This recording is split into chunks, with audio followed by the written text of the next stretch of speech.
the Two Guys, One Shaker Cup podcast, hosted by Joshua Shaw and Ryan Buckeye. Josh, when you were in college, if you remember college, I don't know how many brain cells that you wrecked back in your day. And I'm talking about your undergrad, not your bougie-ass MBA program that you took. Yeah. Did you play video games?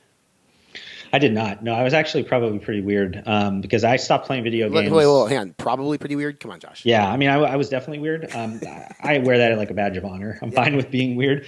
But I was not a video game player. I mean, there was I think that around that time, looking back, this is going to date us, but I think Wii came out, the Nintendo Wii. Mm-hmm. And we had the guys I lived with, we had one of those. We liked that. But like playing a lot of like the Xbox or the PlayStation today, I'm terrible at it. For whatever reason, there's so many buttons and joysticks and things going on. I'm like, can we just get back to like the basic Nintendo controller that had like A, B, and a directional pad? Yeah, I mean, you want regular Nintendo back, the ones where you had to blow on the cartridges and tap on the top of the box. And I still don't know how Duck Hunt worked back in 1990. How did that contraption work? I gamed a bit, but I did more of like Madden. I did a little bit of like Rainbow Six stuff, and I was never around during these Call of Duty games. But we had previously done an episode, maybe a year ago, and you had said that you believe esports will become an Olympic sport or an Olympic category. And I don't remember if you put a year on it or not, like within the next 10 years, maybe 20 years, I think is maybe what you said, 20 years. Do you still believe that to be true?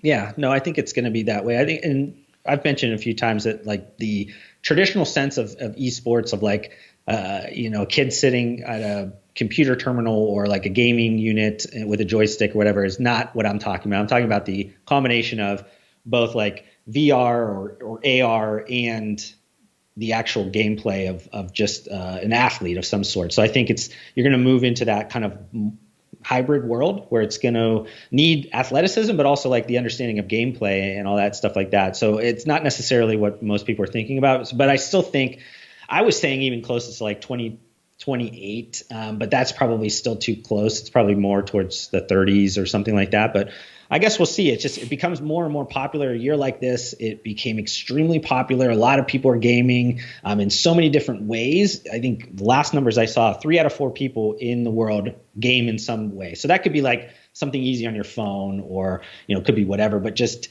gaming as a whole has become just a very normal thing. So for us to think it can't have these like high-end athletics and things attached to it is kind of crazy to think about because so many people are already involved in that like day-to-day behavior that it's not what it used to be. It's not that nerdy kid in his mom's basement until he's 30 playing video games down there. I think it's evolved since then, or at least you hope.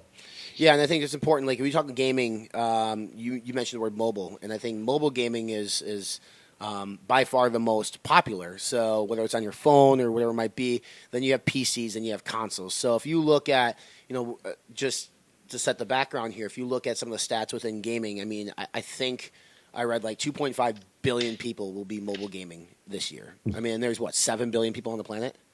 Yeah. So just under half. We're at 30-some%. It's like, so one of every 3 people, I think you just mentioned something like this, right? Like are picking up their phone and doing something. Then you have you have your PC gamers, which is where a lot of the money comes in. Like a lot of these esport leagues where there's a ton of money and consoles. Like I just looked up while we were chatting in terms of like what games do people play, and there's a game called Counter-Strike Global Offensive, which has been out since I don't know, along like 2012. Like it's been out forever, but I think they have different iterations of it. It's like $100 million in prize money, like throughout the year in tournaments. Like $100 million, 13,000 professional players. Like that's big. 13,000 professional players on that. Another one people might be familiar with is League of Legends. I didn't know what this was until Gerhard told me what it was, but that's got $80,000 in prize money, 7,000 professional players, and in Fortnite, which I remember when I was like 23, 24, which is like 10 years ago, was. Or no, it wasn't. I guess it came out in 2017. I thought it was way later, earlier. That's like $100 million too. So the prize money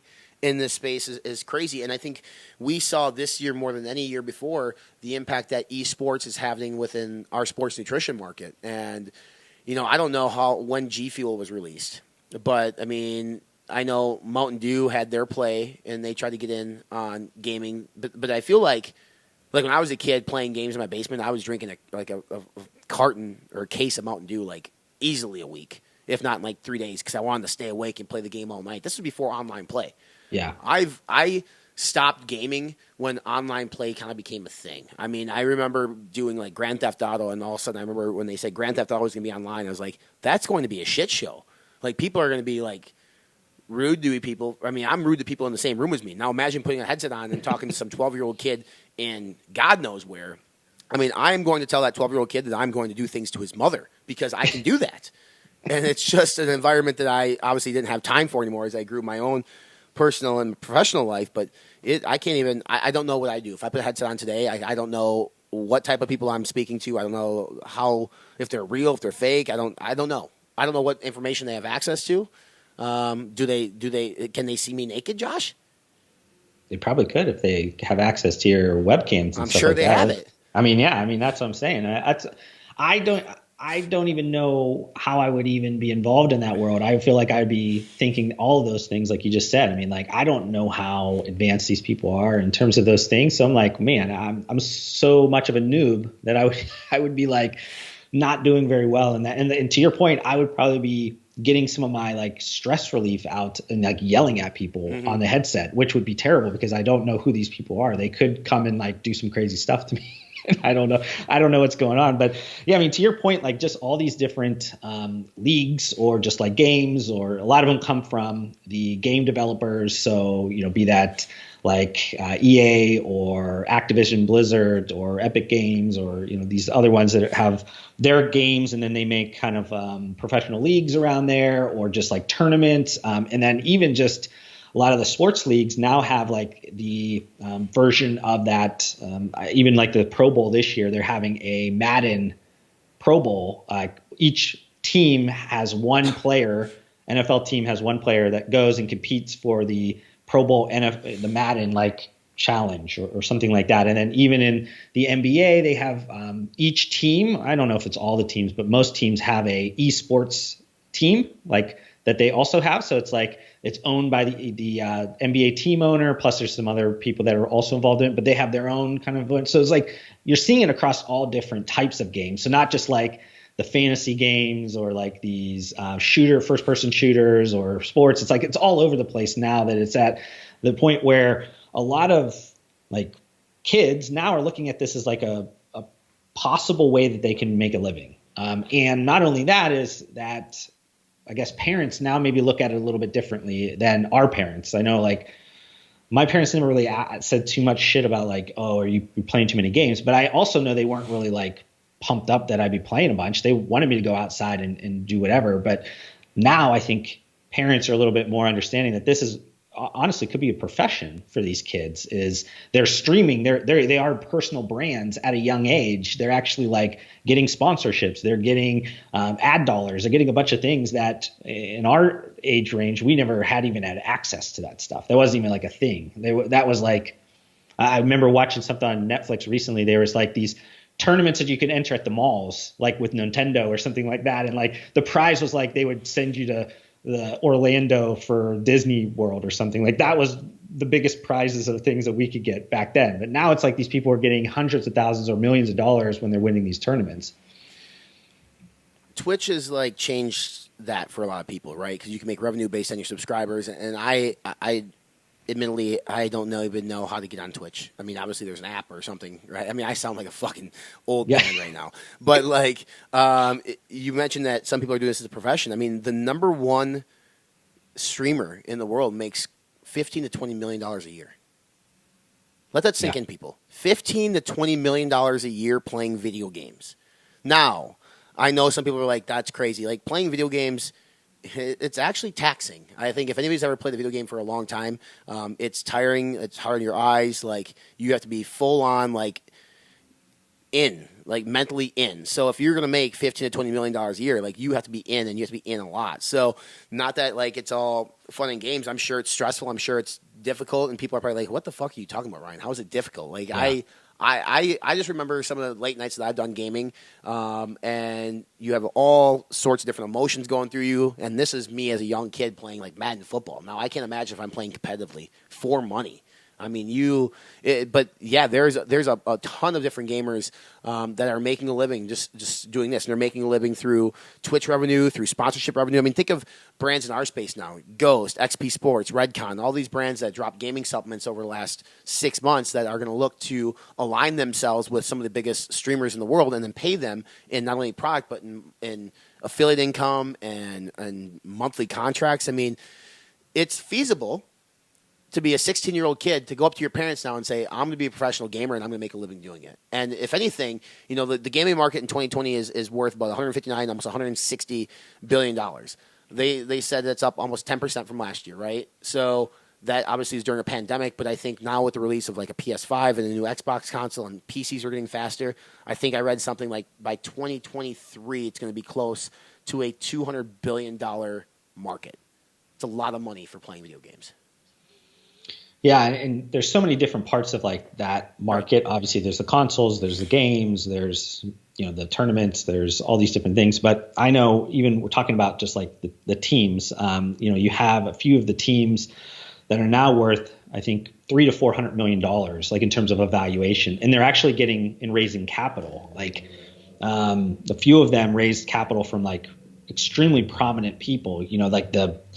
Usually there are celebrities or they are big name investors or things like that. They are looking at this space and saying, this is the next NBA. This is the next, NFL or whatever that is. And I even made a post, I think on Twitter a couple months ago around like, how long will it take for some of these esports teams or organizations to jump the biggest NBA team or the smallest NBA team or any of those things. And it's probably not that far out because these valuations they're getting now are crazy. And the amount of brand pool that they have and just like the personalities, like think about it, one like FaZe Clan, they have huge amounts of pool where like they drop merchandise or they drop these things and like within seconds they're selling millions of dollars and it sells out. And it's just like these people are watching their streams. They're on YouTube, they're on Twitch, they're on whatever the other kind of gaming organizations now. I think there's Microsoft maybe has one, Facebook has one. It kind of everybody's jumping into this space, but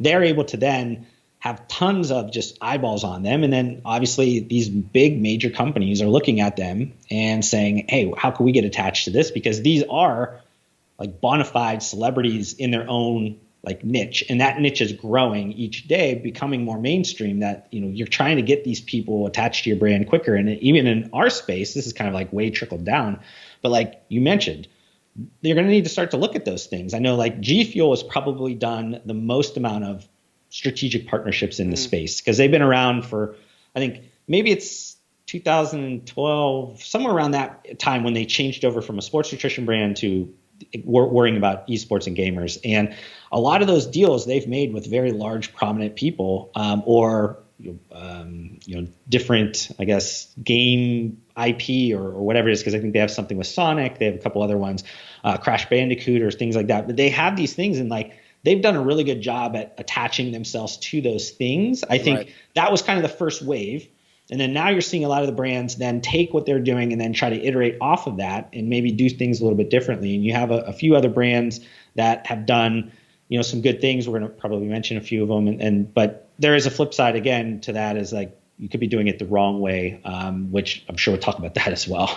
Yeah, agreed. And like whether it's sponsoring these athletes, coming out with supplements that target them. I mean, it'll be interesting because I think a lot of the, like in our space, some of these dietary supplements or some of these powdered formulas that brands are coming out with, at least the higher end ones, they're trying to educate these streamers on things like eye health and anti-fatigue and things of that nature versus, are gamers willing to spend on these products? And I think, I don't know, what does G Fuel go for? It's pretty...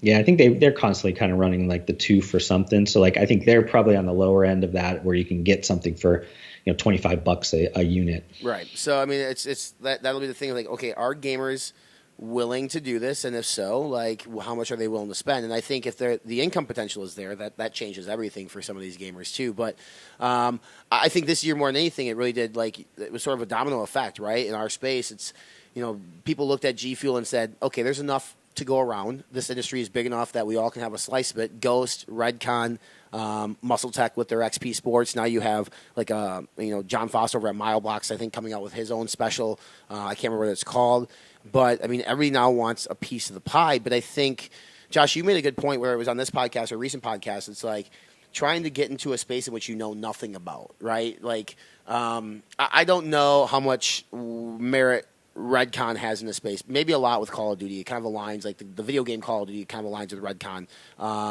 But, for instance, like Muscle Tech, they didn't release that under their Muscle Tech line because that probably didn't make sense. So they created a secondary line called XP Sports, which that became the line of gaming. But, a company like Ghost they are gamers. They play FIFA. They have a big screen TV in the corporate headquarters in Chicago, and they game all the time.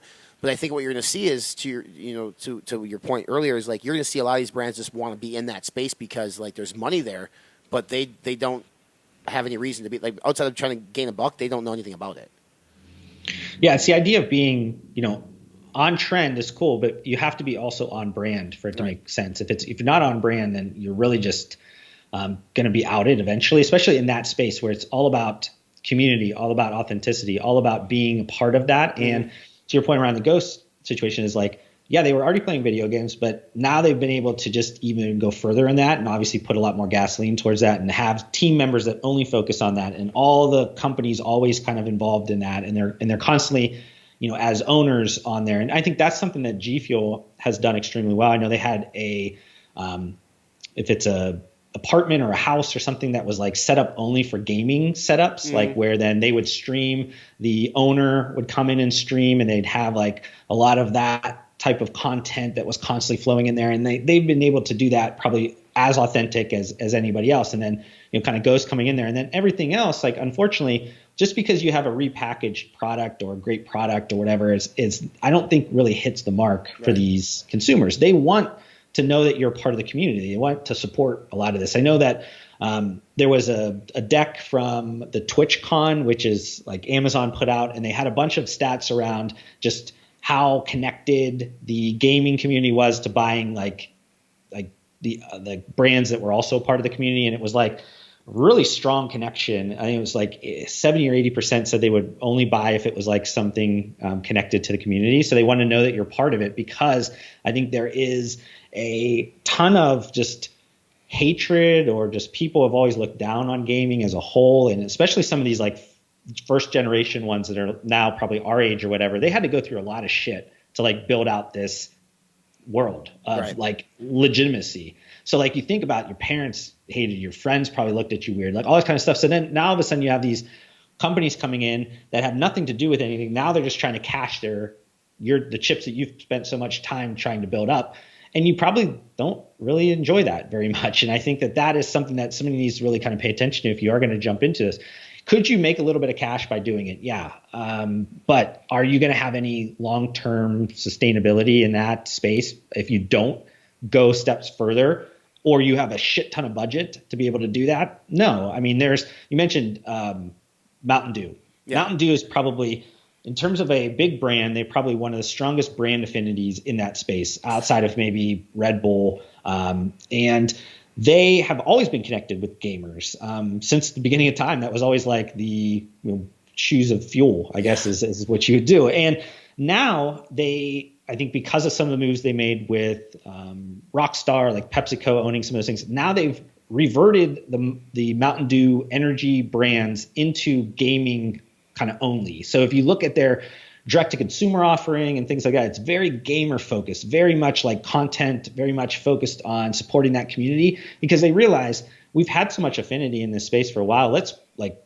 actually lean in a little bit more and kind of give them what they're looking for. And I think that's kind of, in terms of like big brands, is unique. A lot of them aren't coming in there like that. They have to have like a shit ton of budget and just kind of spend and be the title sponsors on this, that, or whatever, and try to get in there because they don't really have something they could pull from their internal team or whatever and say like, yeah, we have an internal gaming team and we have this, that, or whatever. And all, you just don't see that in those big brands just because it's such a small speck on their radar. Unfortunately, that's the case still.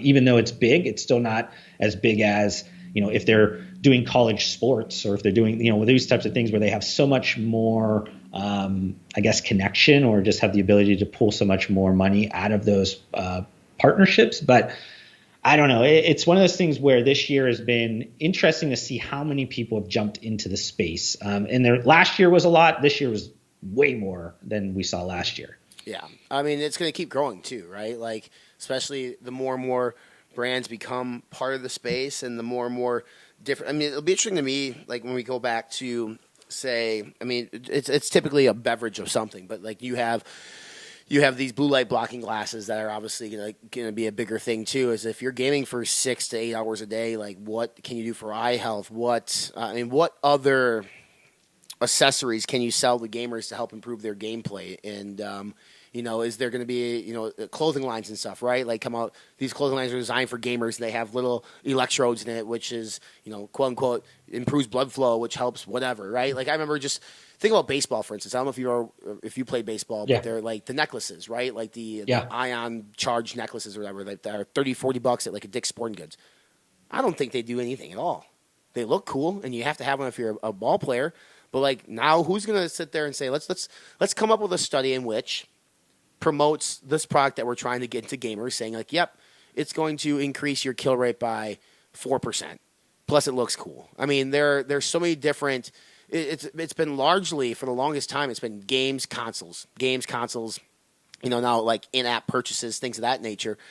But now we have more like supplements. We're going to have like the official clothing line of this. We're going to have, I don't know. I mean, there's going to be a lot that comes into this market. But I think, again, to be authentic about it is where you're going to reap the biggest reward, reap the biggest benefit. But I mean, Josh, what about you? Like, what do you think is missing from the game market, or what do you think that you could create tomorrow in which you could maybe? I mean, I know you're not familiar with gaming, so you're gonna be missing the authentic piece of it. But do you think a clothing line, an apparel line for gamers, could do well? I don't know exactly around those types of things. I think a lot of the, I guess, opportunity right now is to think about existing brands within that virtual world or like that gaming world. And there's this kind of bleeding edge term right now called G-commerce, which is like gaming commerce, where a lot of like there is brands. I think if I remember correctly, if it was Gucci or something like that, instead of doing their normal yearly or quarterly event where they were walking the I'm like totally fashion. I'm like my words here because this is not my word. I'm like you have the fashion show and you're doing that whole thing. Like they couldn't do it this year, obviously, because of whatever. And they could have live streamed it and did it whatever. But they decided to do it even as a gaming event, where like literally people could go into these events and be that like Roblox or like Fortnite or whatever, where literally you have this game going on or this world going on, kind of what they call the metaverse, and you can literally have your brand being represented in that world over being represented in like the physical world. And I think there's going to be a lot of opportunities for brands to like reinvent themselves within that new world. And I know that's not like a physical good, but I think like thinking about how do you attach yourself, not necessarily looking at it as how do I sell somebody something, but how do I get eyeballs on our brand in that when they're kind of paying attention to it. It's kind of thinking about it of like, now Facebook or Instagram or whatever, you buy ads or you do organic things or whatever to try to get eyeballs, attention.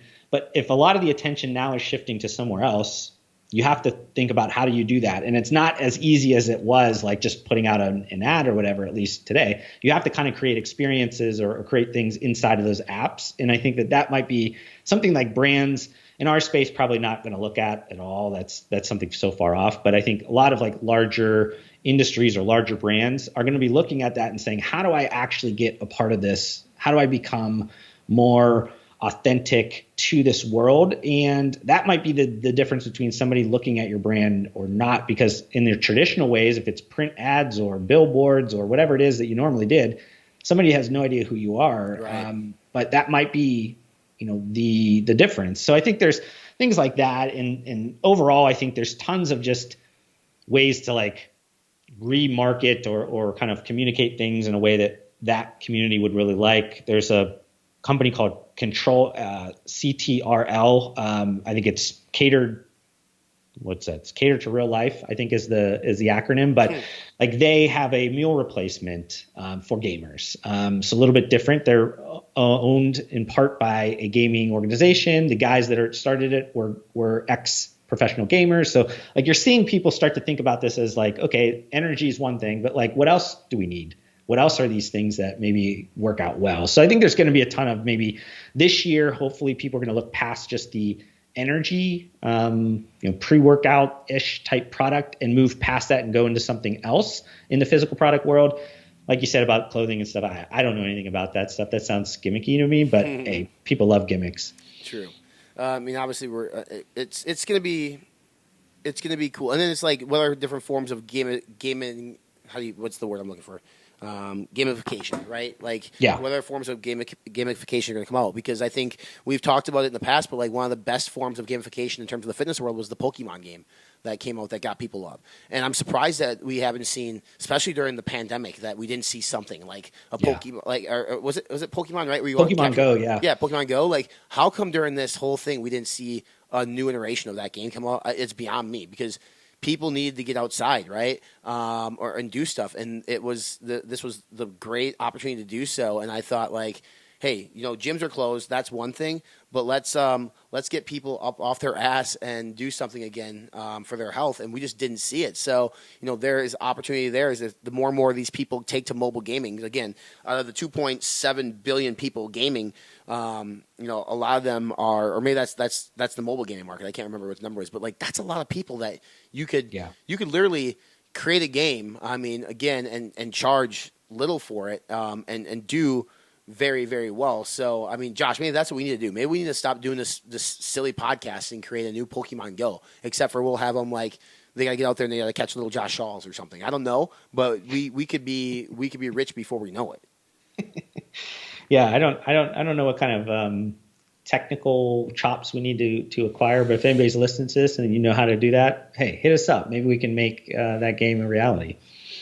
Love it. I would love it. So what year, then, does gaming and esports officially debut at the Olympic Games?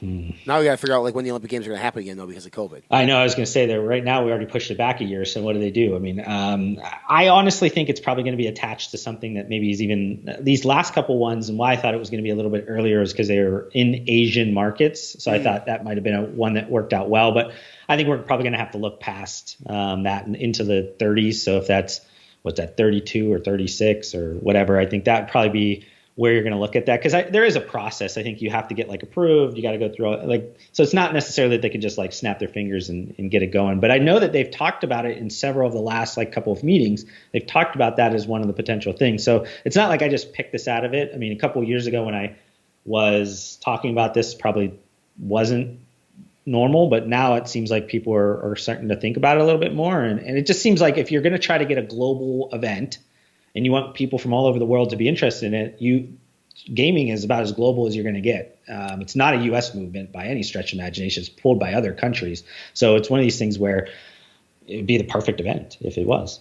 I mean, I don't think, sometimes, Josh, I think you're crazy. I think this is one thing that you okay, good. But you got to be crazy. You got to be a little bit crazy to be successful, right? So, but no, I definitely think this is one of the things that could come to fruition sooner rather than later, given, especially this year. If anything, this year showed that, like, yep, I think the world, there's people out there who are like, yep, we can do this. And they can do it way better than Josh and I ever could. So I'm going to leave this podcast with asking everybody out there listening to this to send us your ideas on how you'd make money in the gaming market. Then I'm going to steal that idea and give you absolutely zero credit for it. And if you have an issue with it, you can pick up a headset and you can challenge me to Call of Duty, and I'll talk shit because I'm ready to do just that. If you like what you heard here, what's that? I was going to say time for us to get out of retirement. Time to get out of retirement. If you like what you heard here on the podcast, hit that subscribe button. We're on iTunes. We're on Spotify. You can watch us over on YouTube at Two Guys One Shaker Cup on all the major social media platforms, except for TikTok, which again is something that Josh and I have discussed many, many times, and we will never be on TikTok because we just don't know enough about it. But hey, it's the thought that counts, right, Josh? Yeah. Are you going to go buy a PS5 now after this episode? Yeah, I don't know how many thousands of dollars it's probably going to cost me, but yeah, I think I'm going to do this. I'm going to get out of retirement, and I'm going to probably guess by mid 2022, I'm going to be the highest paid esports athlete in the world. On that note,